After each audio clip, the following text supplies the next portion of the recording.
Well, in keeping with insecurity, back in the 90s we had talk shows. Mm-hmm. People would stand up in front of Montel Williams or Jerry Springer and they would have the mob and the mass tear them down. Yeah. And now we have internet commenting, discuss, whatever, Yahoo, Right. So how does someone not let that affect them? Let's suppose they've reached a certain level where there are now people commenting on what they do, whether it's an article, whether it's a video, whatever, and it's negative. Do they just turn it off and simply don't look at it? Do they look at it and say, well, this is how I'm perceived, so maybe I should take it with a grain of salt? I mean, look, I come out of theater, and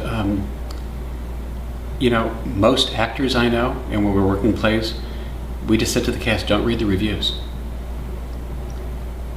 Because you have to go on tonight. And it's actually different and harder for actors, right?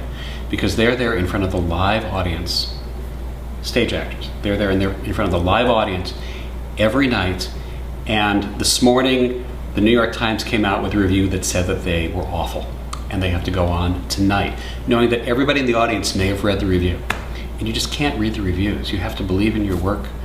Now, I'm not saying don't listen to the audience. The audience has a lot to tell us. The audience makes us make our work better. The audience refines the work. I'm a great believer in previewing your movies and sitting there in the audience and watching and seeing if they get up and go to the bathroom, or if they laugh at the jokes, or if they cry when you want them to cry. And if they don't, the audience has told you something without ever filling out a card or making a comment, because you didn't deliver what you wanted to convey to them. And then you can go back and you can recut and reshoot and do whatever you need to do. So I'm not saying don't listen to the audience, but I am saying that you've got to do what you believe in. And as a very famous director once told me, the audience is always right, except when they're wrong.